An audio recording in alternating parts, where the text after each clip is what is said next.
Iniciamos un programa más de We the People y de conducción. Héctor Roca por esta su radio por internet, magiclatinosvegas.org, la otra cara de Sin City, desde Las Vegas, Nevada, para el mundo. Accidentes de carro, Peralta Law Group, abogado y consultor en leyes, un amigo leal de los latinos. 702-758-8700 y está en el 2630 Sur Boulevard Jones, Las Vegas, Nevada, 89146. Espíritu de México, joyería de plata de alta calidad, hecha por artesanos de Taxco, México. Marta Ramos, 702-460-2526. Y Espíritu de México se encuentra en el local 317 del Boulevard Mall, sobre la Maryland Parkway. Irving Parra, 702-355-0101, Sin City Computer. 11 años atendiendo a la comunidad latina, arreglando computadoras y lato. Buenas tardes, Héctor. Buenas tardes. Tema de hoy, guía para entender la política. Creo que es importante que nos cuente, ¿no? Porque no sabemos, la mayoría de las personas, qué es en sí la política. Es un mecanismo por el cual los seres humanos reglan sus interrelaciones. En realidad, en el episodio anterior, en el capítulo anterior, habíamos hablado de cómo entender la economía.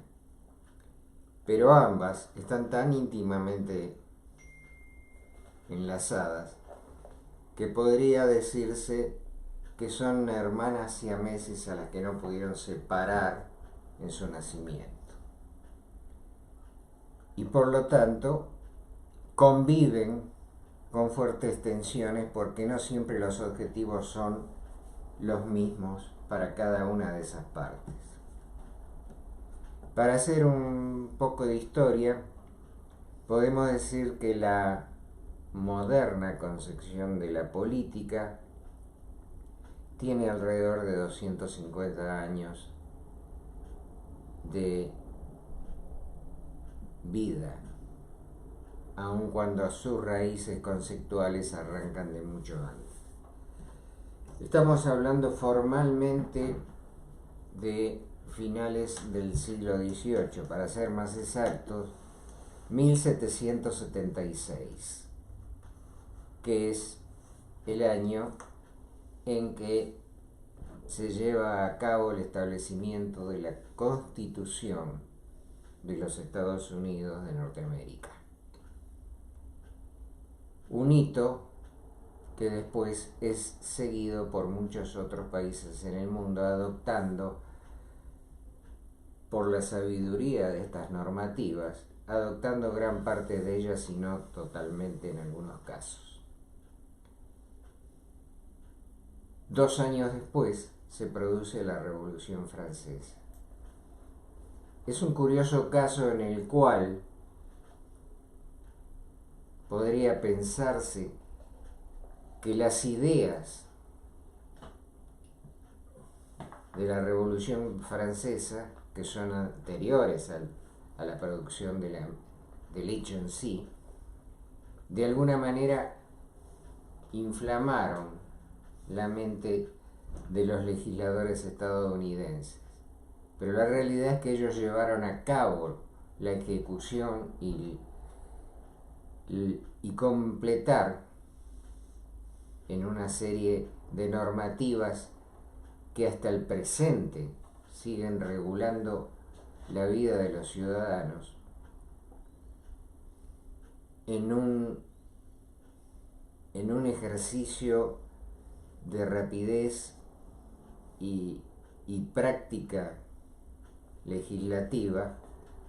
Se adelantaron a todas las otras naciones en el mundo para instituir el sistema que hoy conocemos, que básicamente tiene como idea fundamental la libertad del individuo,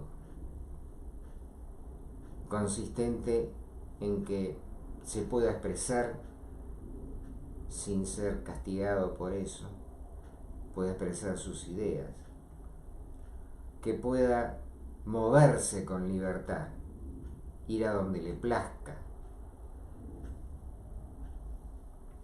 comerciar cómo, dónde y con quién le interese hacerlo.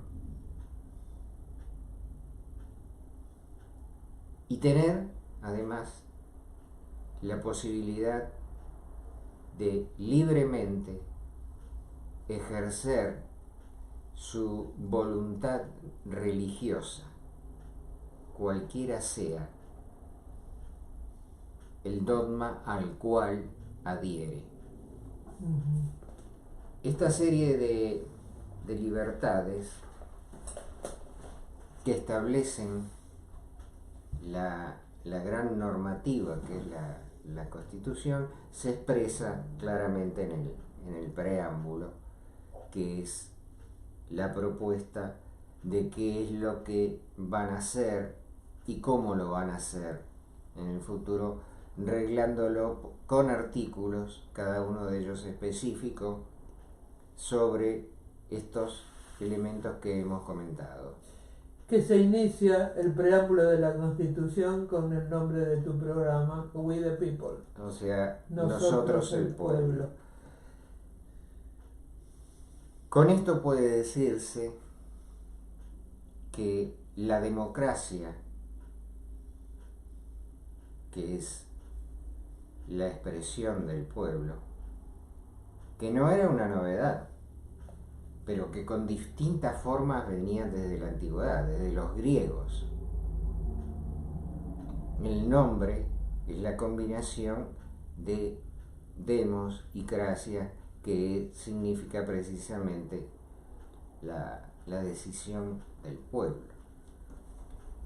Pero es, como dijimos antes, en 1776, que se establece toda una normativa para que sea posible ejercitarla cabalmente, amparado por las regulaciones que con precisión dan los límites y los horizontes para cada una de estas libertades que habíamos mencionado, que vale decir también que incluye la libertad de imprenta, o sea, también, claro, no solo poder hablar, claro, poder comunicarse por otros medios expresando sus ideas y conceptos.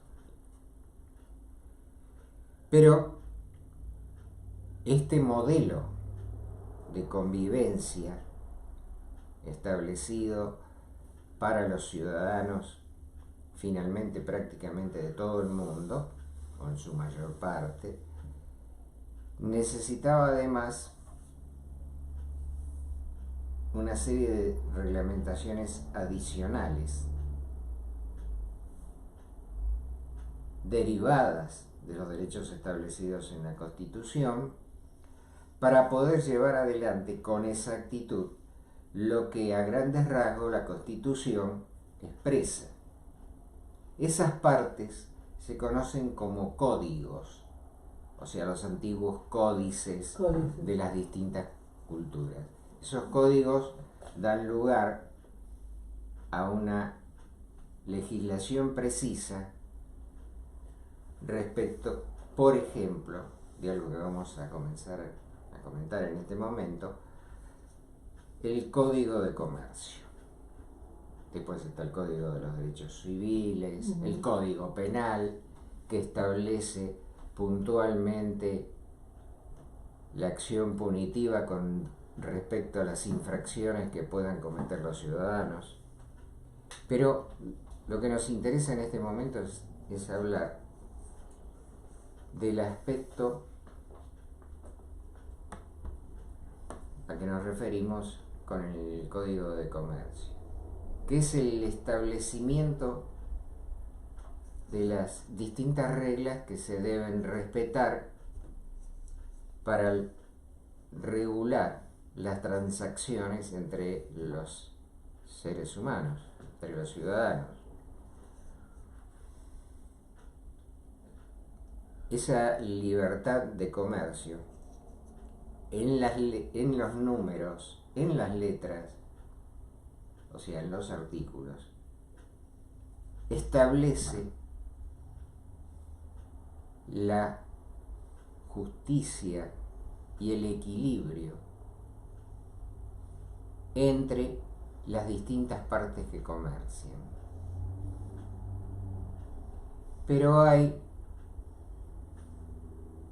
existe la imposibilidad de poder cubrir con absoluta eficiencia ese mecanismo que originalmente era de trueque.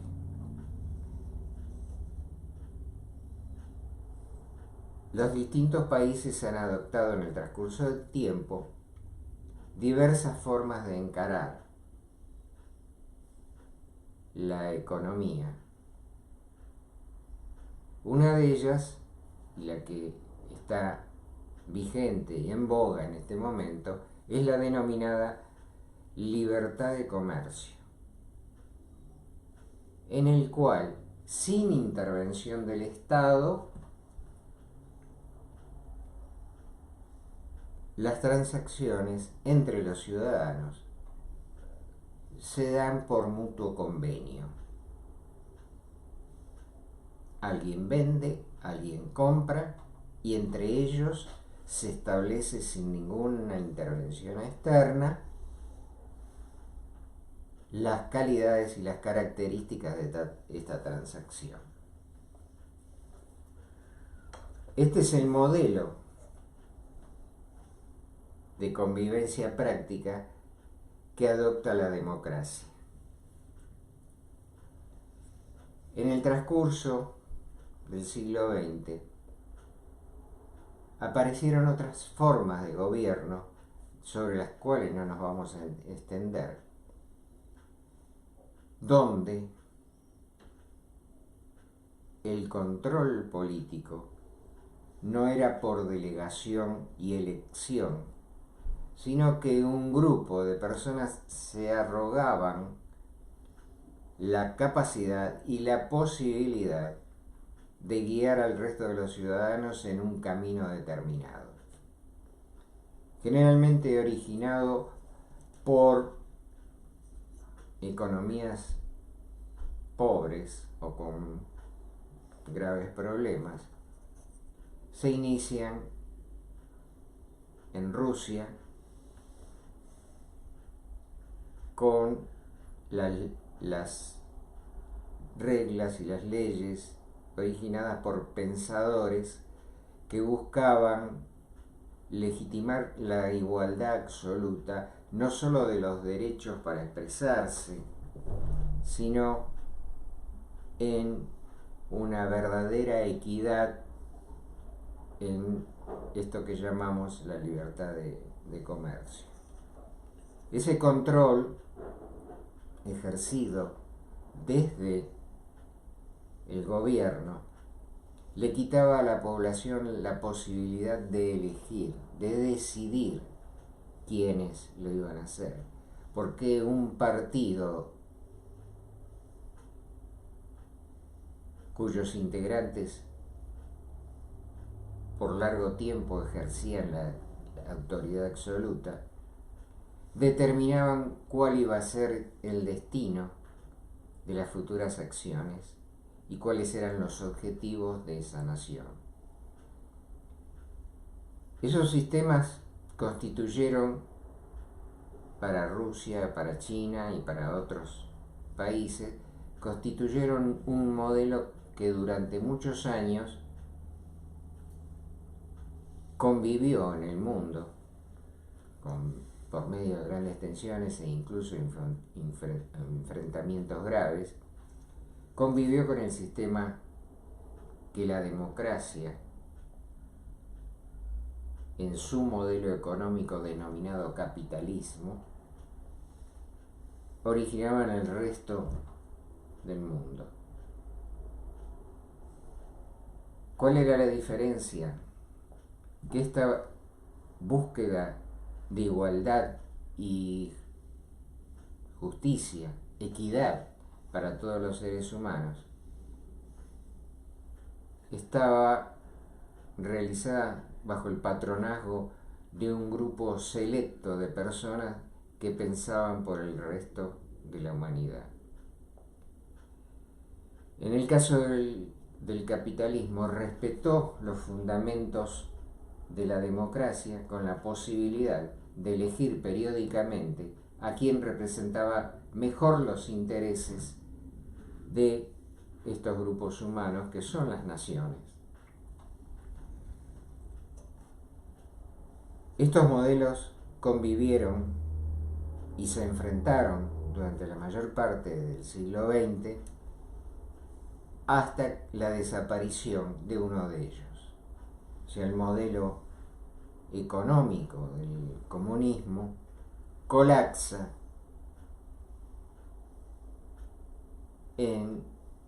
a fines del siglo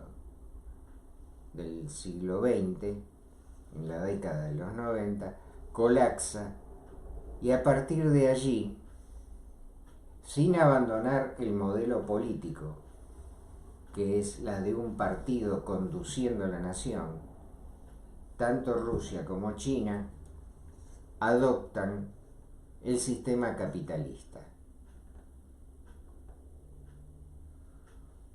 Con eso podríamos llegar a la conclusión de que el capitalismo es la respuesta final, la mejor respuesta que distintos sistemas pueden llegar a adoptar para la convivencia de la totalidad de los seres humanos. Pero estos conceptos tienen en sí fuertes tensiones que vienen desde muy lejos y que son incluso anteriores a la Revolución estadounidense y la Revolución francesa. Hay pensamientos que se dirigen a cubrir con eficiencia las necesidades de los sectores más indefensos. Y hay otros que se apoyan en los valores generados por la economía para establecer reglas que propendan al progreso y al desarrollo. Estamos hablando de desarrollo económico. En el siglo XX, durante su mayor parte, se separan estas ideologías y por lo tanto se separa la gente en sectores que se denominan de izquierda o de derecha, según las intenciones de cada uno de ellos. Pero esto se mantiene hasta el presente. Pero en el siglo XXI se produce un cambio. Ese enfrentamiento cruento entre la izquierda y la derecha, que tuvo sus mayores tensiones en la Guerra Fría, con el sistema comunista enfrentado vigorosamente con el sistema capitalista, trajo en el siglo XXI una novedad. Comenzaron a desaparecer, no totalmente, pero comenzaron a desaparecer las viejas concepciones de izquierda por un lado y de derecha por otro. Y una novedosa forma de enfrentamiento apareció. Ya no era una división vertical de la sociedad, izquierda a un lado, derecha al otro, sino que comenzaron a haber formulaciones que sin ser de derecha o sin ser claramente de izquierda, buscaban objetivos distintos, reemplazando a la antigua antinomia de izquierda y derecha. Entonces aparecen modelos políticos de derecha que tienen un comportamiento aparentemente de tipo social.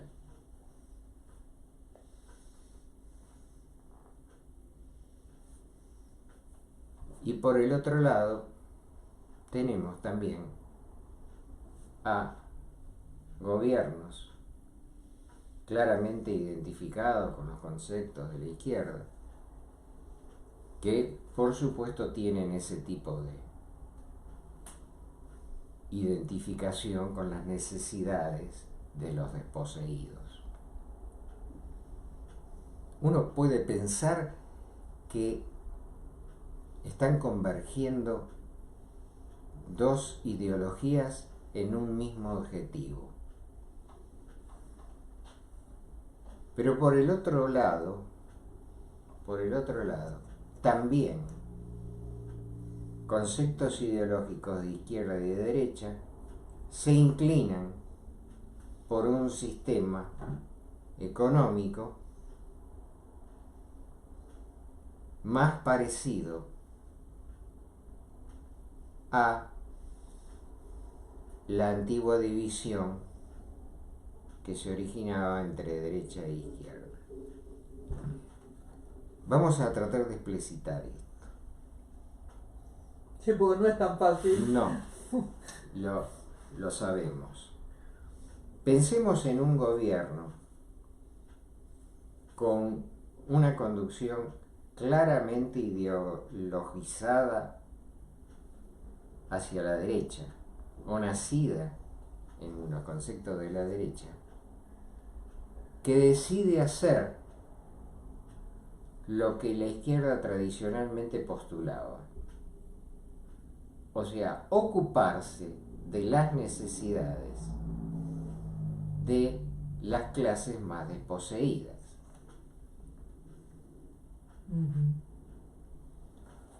Cosa que aparece natural en una ideología de izquierda, pero se torna difícil de entender en una de derecha. Entonces, vamos acá a entrar de lleno en qué produce esta situación desde el punto de vista de la economía. Durante los primeros siglos del capitalismo, fuertemente originado por el periodo denominado de la industrialización,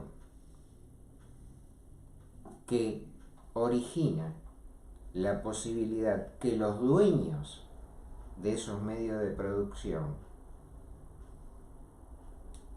acumulen importantes ganancias. Y ahí surge la teoría de Marx referida a la plusvalía, donde manifiesta que los sectores privilegiados que controlan los medios de producción se quedan con las riquezas que produce la clase trabajadora. Eso se denomina plusvalía, porque el beneficio originado en los productos generados por el esfuerzo de la clase trabajadora son apropiados por los propietarios de los medios de producción. Esa diferencia, donde los dueños de los medios de producción podían pagarle al trabajador lo que creían conveniente y se quedaban con lo que realmente pensaban que era el objetivo el objetivo final, o sea, generar importantes acumulaciones de capital con el objetivo de aumentar los medios de producción para generar más riqueza. Y la teoría, que se denomina liberalismo, eufemísticamente elabora un concepto con el cual pretenden sostener que existe equidad en ese modelo económico, porque finalmente la riqueza que se genera como una efervescencia, como la espuma de una copa de una bebida espirituosa, termina derramándose y alcanzando los sectores más bajos. Cosa que en la práctica no se ha verificado totalmente o con precisión en la mayoría de los países. En algunos países donde el apuntalamiento del proceso industrial ha sido tan importante que ha dado lugar a alguna forma de distribución o de pago equitativo de los esfuerzos de los trabajadores, el resto de la humanidad ha visto un crecimiento económico solo de las élites. Esto se dio particularmente en el siglo XIX y gran parte del siglo XX. Se amasaron gigantescas fortunas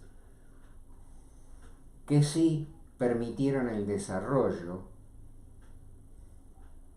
denominado modernidad, porque la posibilidad de sostener investigaciones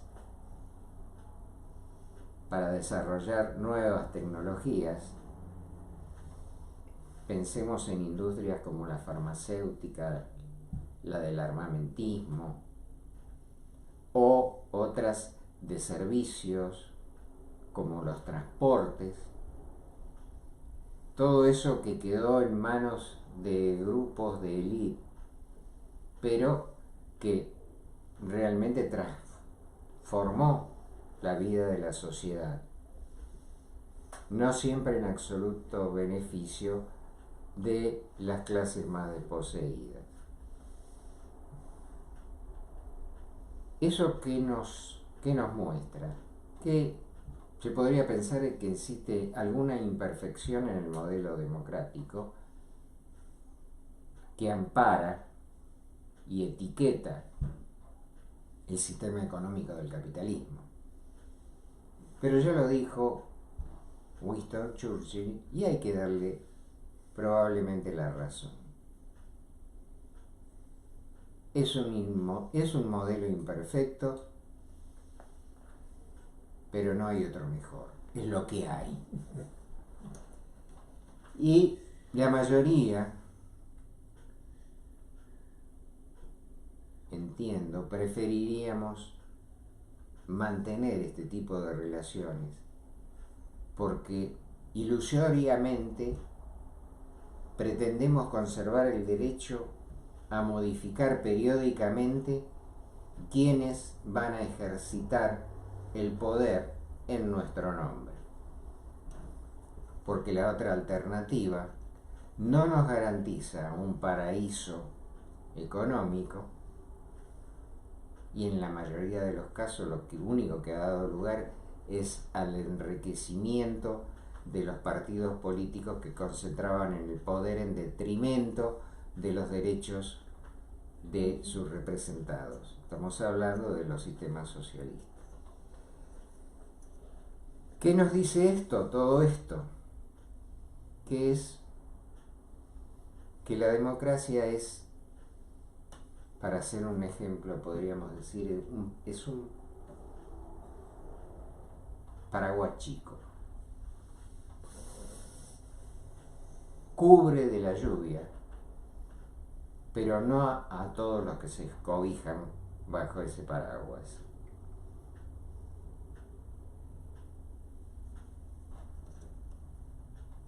La política trató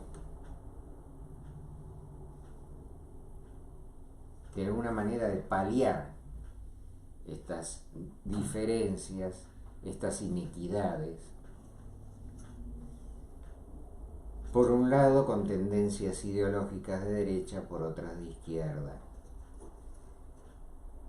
Y la realidad es que en ambos casos, ya desaparecido el modelo comunista, estamos hablando exclusivamente de sistemas democráticos con orientaciones de uno u otro bando, realmente lo que se produce es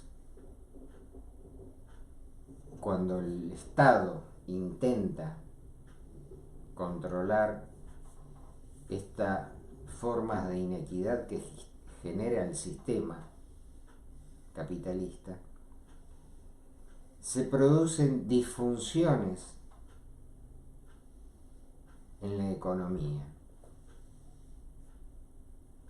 Porque ya hemos hablado en el capítulo anterior de cómo la economía retorna las riquezas a los distintos sectores y estamentos.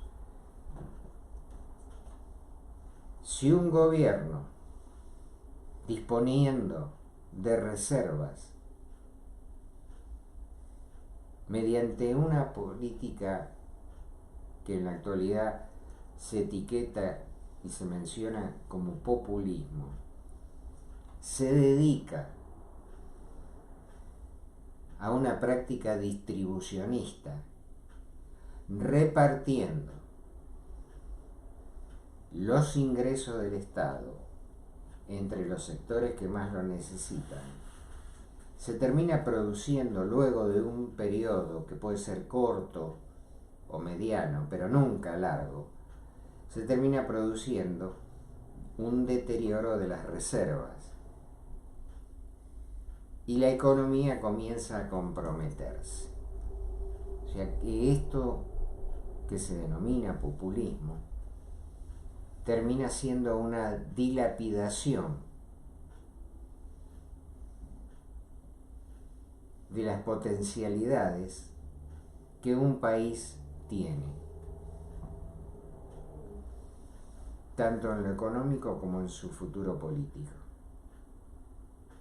Por otro lado, el liberalismo,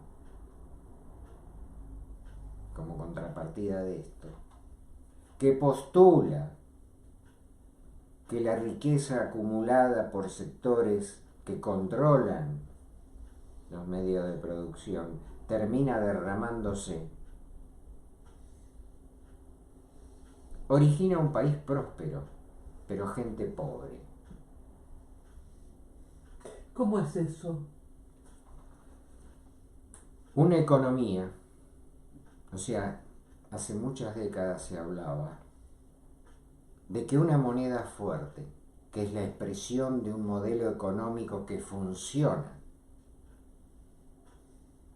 siempre va acompañada de pueblo pobre, porque es una élite, una clase, la que con la acumulación de las riquezas va produciendo y acompañando un desarrollo económico del país. Claro. O sea, ese modelo capitalista fue el que trajo la luz eléctrica, los ferrocarriles, las compañías navieras, el telégrafo. O sea, el que dio lugar a todas las formas modernas a partir de la revolución industrial. Podemos concebirla con las fábricas textiles, o sea, donde la materia prima es transformada en telas destinadas a muy distintos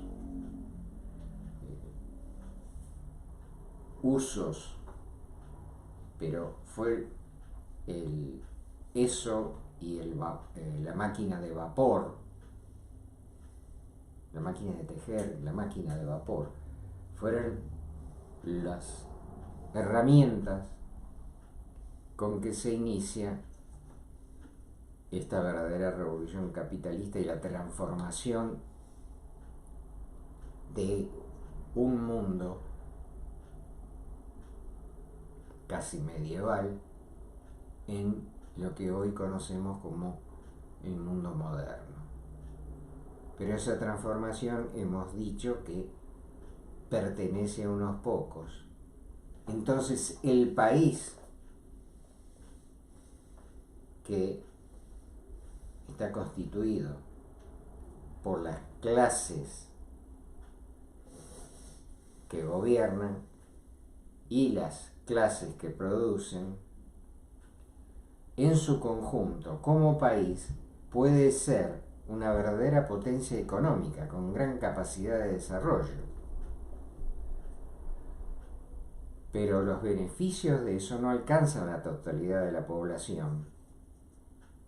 Y entonces los inicios de la revolución industrial mostró cuadros de miseria en las grandes metrópolis donde se producían estos cambios que derivaban finalmente en la modernidad.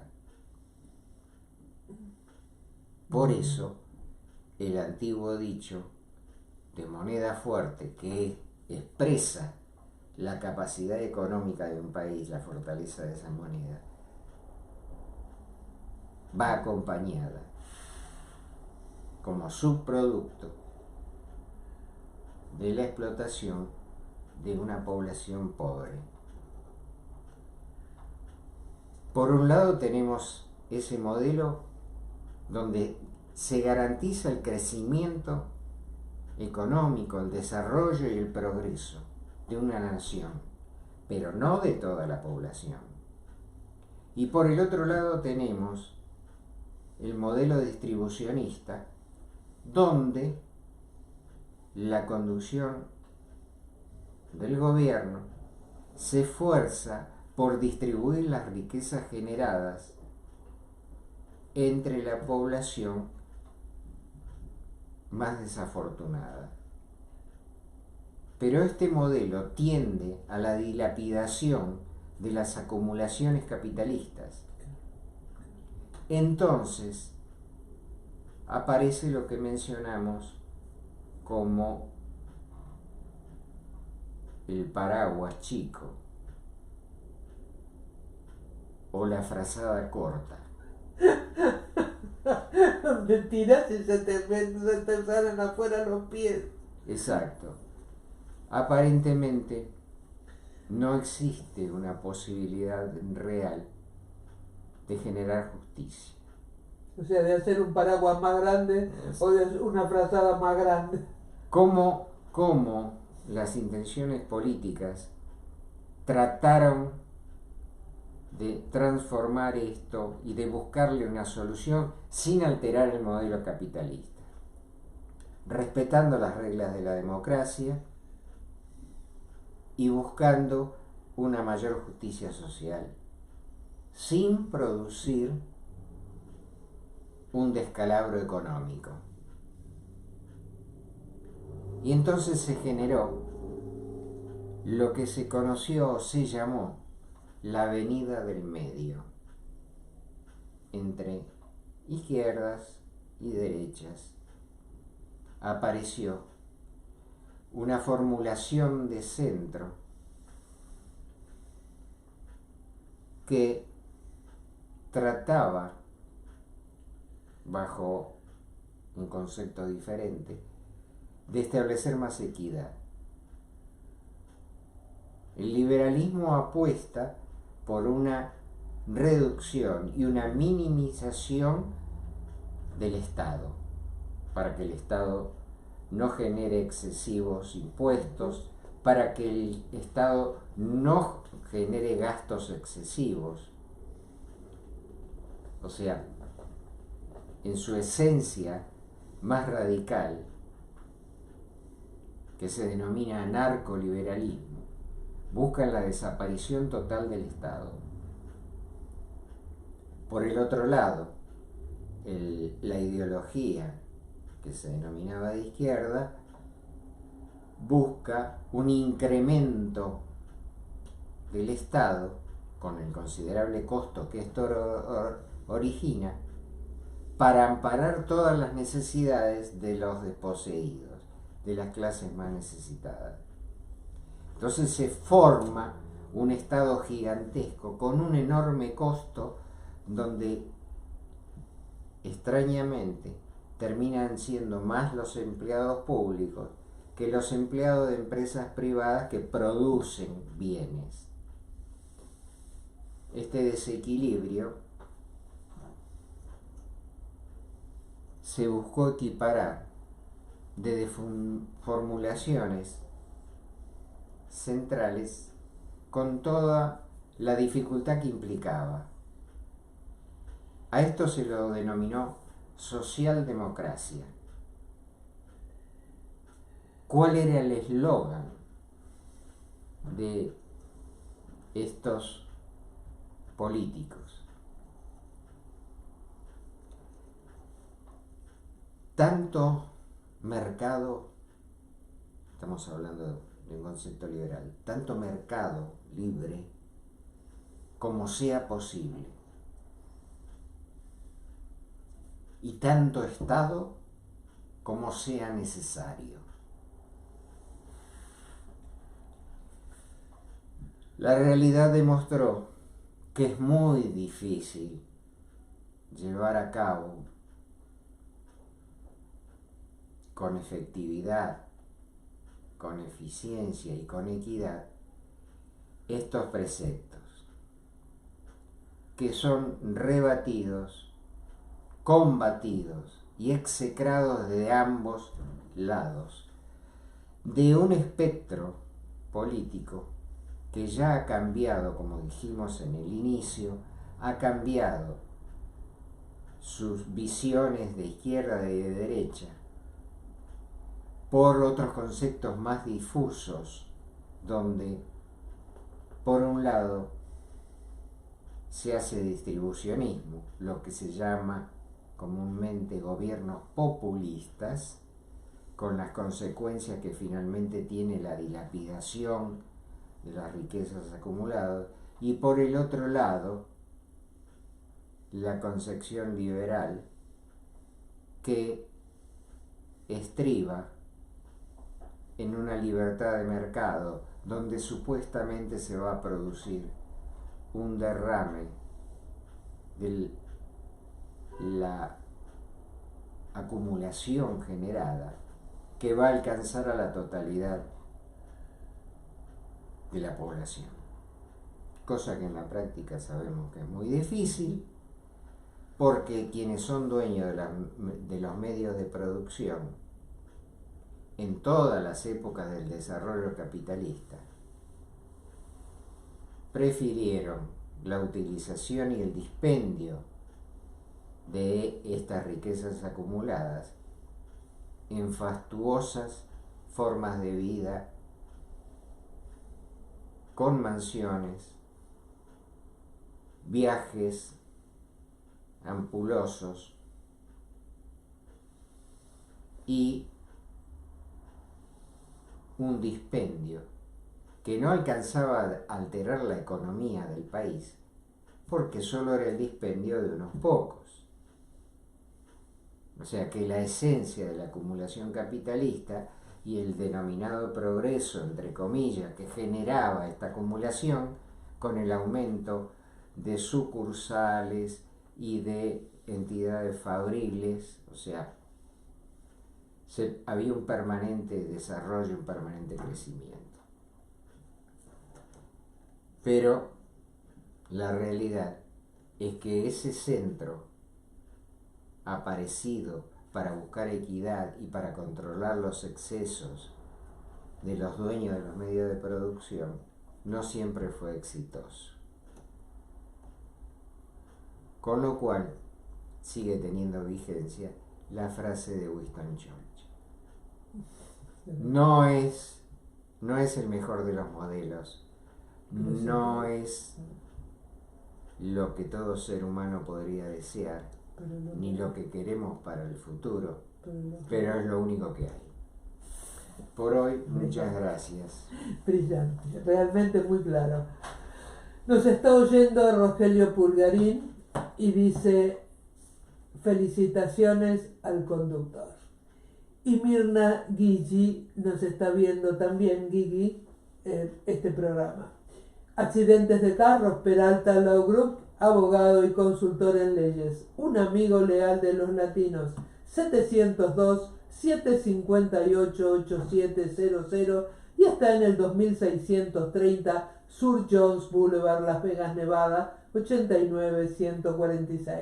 Espíritu de México, joyería de plata de alta calidad, hecha por artesanos de Taxco, México. Marta Ramos, 702-460-2526 y Espíritu de México se encuentra en el local 317 del Boulevard Mall sobre la Maryland Parkway. Irving Parra, 702-355-0101, Sin City Computer, 11 años atendiendo a la comunidad latina, arreglando computadoras y laptop. Y así nos despedimos hasta el próximo martes a las 5 de la tarde en este su programa que se llama We the People. Y de ahí, Bolivianas Fundimaciones nos está viendo. We the People. Idea y conducción, Héctor Roca, por esta su radio por internet, magiclatinosvegas.org, la otra cara de Sin City, desde Las Vegas, Nevada, para el mundo.